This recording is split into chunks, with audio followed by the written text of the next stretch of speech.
Bonjour.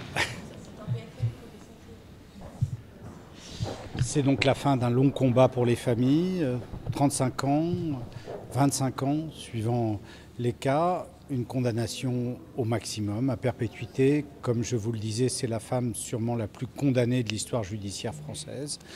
Monique Olivier a été reconnue coupable de complicité dans les meurtres de Marie-Angèle Domèche, Johanna Parish, Estelle Mouzin.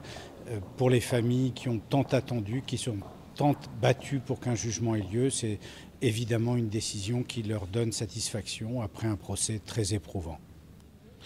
Il y a forcément un goût d'inachevé. C'est d'abord une victoire pour les familles qui ont dû se battre contre la justice pour que ces affaires ne soient pas abandonnées, pour obtenir justice, donc contre la justice pour la justice. C'est ce combat-là qui se termine aujourd'hui à Nanterre, donc c'est vraiment important. Ces familles qui ont obtenu la création du pôle pour les crimes non élucidés et les crimes sériels, c'est aussi le deuxième succès de leur combat. Et puis reste évidemment ce goût d'inachevé parce qu'on sait qu'il y a un certain nombre de meurtres, de familles qui sont laissées de côté. On ne sait pas tout du parcours criminel du couple. C'est un autre combat qu'il faudra poursuivre. Eh bien, elles n'ont pas eu de réponse précise sur ce qui s'est passé pour chacune de ces victimes. Dans le détail, Monique Olivier est restée dans des généralités, mais reste à obtenir. Là encore, le deuxième point qui reste non élucidé, c'est un certain nombre d'affaires qui n'ont pas pu être jugées jusqu'ici. Et puis enfin, pour les familles, retrouver les dépouilles de Marie-Angèle Domèche et d'Estelle Mouzin aurait été très important. Elle n'a pas donné de réponse sur ce point. Nous resterons évidemment avec l'idée qu'on ne peut pas donner à cette jeune femme et à cette petite fille une sépulture décente. J'en sors épuisé. J'ai eu l'impression que ce combat que nous avons mené depuis tant d'années pour la justice, eh bien, il fallait encore le mener à ce procès, qu'il fallait encore et encore essayer d'obtenir de Monique Olivier des aveux, un peu malgré la cour d'assises. Mais bon, écoutez, on a l'habitude de se battre, on va continuer aussi à essayer d'élucider d'autres affaires. Celle du couple fournirait Olivier, et puis d'autres affaires, d'autres cold cases, parce qu'il y a d'autres familles qui attendent aussi des réponses. C'est évidemment absolument décisif. Tourner cette page, c'est dire il y a un après. Sans ce jugement, il n'y avait pas d'après. Il y a un après. On a le droit, aujourd'hui, on sait qui sont les auteurs de notre malheur. Finalement, tous ceux qui viennent dire ça n'est pas établi, ça n'est pas prouvé, eh bien c'est prouvé, c'est établi, ce travail a été fait brillamment par Mme Kéris et Mme Duby. C'est grâce à ça que nous sommes aussi devant cette cour d'assises. Eh bien, pour les familles, ça leur permet aujourd'hui de s'autoriser à un après. Eh bien, écoutez, vous leur avez rendu hommage, la presse, la France leur a rendu hommage. Si la cour d'assises ne l'a pas fait, eh bien, c'est dommage. Mais nous pensons que l'hommage, c'est aussi d'avoir obtenu cette condamnation.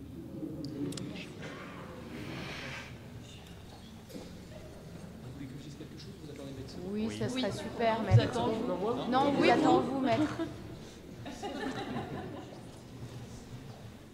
Oui, quand Monique Olivier est arrivée le premier jour du procès, elle était déjà condamnée à perpétuité avec 28 ans de sûreté, 30 ans de sûreté selon. Donc elle repart avec la même peine, ni plus ni moins.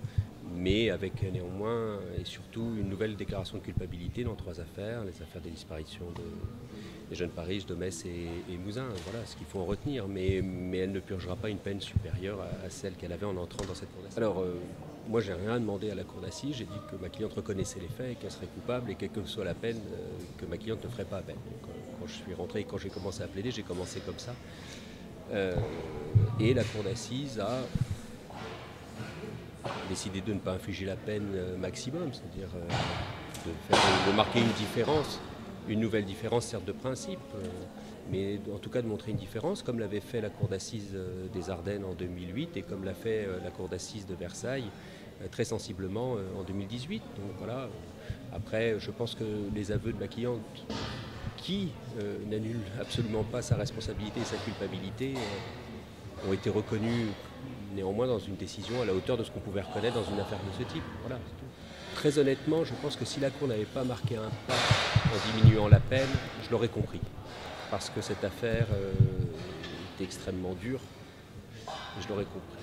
Le fait qu'il marque, sans qu'on le demande, une différence, c'est que l'attitude de ma cliente tout au long de cette enquête, tout au long de ce procès, a joué plutôt en sa faveur, c'est-à-dire qu'on a vu qu'il y avait quand même une évolution. Et ça a été marqué sans qu'on le demande. Donc je trouve que par rapport à ça, et si on veut que ma cliente reste sur cette ligne-là, il fallait reconnaître quelque chose, je crois, humainement. Mais ce que vous devez comprendre, c'est que Monique Olivier n'a pas réagi de façon excessive lors des discussions qui avaient lieu sur les faits. Il n'y avait pas de raison qu'elle manifeste une quelconque émotion également lors de la peine qu'elle attendait. C'est tout à fait normal. Monique Olivier n'a jamais demandé à être différenciée. Monique Olivier a attendu une peine parce qu'elle avait fait des aveux et elle savait qu'elle serait condamnée à la peine de prison à vie une nouvelle fois. Être différencié de Michel Fourniret à partir du moment où celui-ci est mort et qu'il ne peut pas répondre des actes et des meurtres qu'il a commis, ça devient secondaire. Et puis maintenant, Michel Fourniret n'est plus devenu un sujet de conversation entre Monique Olivier et son avocat. Par contre, je l'ai dit, à partir du moment où nous avons décidé de participer aux actes d'instruction et de révéler et de participer aux aveux, d'ailleurs dans la motivation, si vous avez bien écouté, le président consolide une condamnation, ce qui me paraît tout à fait normal. Mais systématiquement, les aveux, vous avez le mot aveu à toutes les phrases, dans un sens, dans l'autre, etc. Mais retirer de toute la motivation le mot aveu, et vous avez une consolidation de culpabilité qui est tout à fait différente. Il faut savoir lire une condamnation et une motivation de condamnation. À partir du moment où on vous dit oui, on reconnaît un certain nombre de faits et de responsabilités de Monique Olivier, on est bien obligé de les justifier. Donc forcément, on consolide une condamnation. Mais les aveux sont quand même à chaque coin de phrase. Je pense que quand on entame une démarche et un chemin, comme on l'a dit, on doit le poursuivre. On ne va pas s'arrêter à ce moment-là. On a bien vu combien il était difficile pour Monique Olivier d'aller au bout de la démarche sur un certain nombre de points. On peut considérer qu'elle n'a pas tout dit. Ça peut être entendu. On peut aussi considérer qu'elle a dit tout ce qu'elle savait et qu'elle n'en sait pas plus.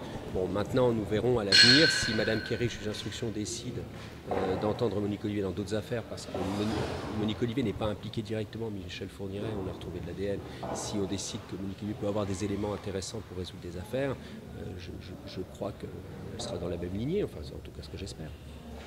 Merci Voilà, beaucoup, je vous souhaite un bon repos.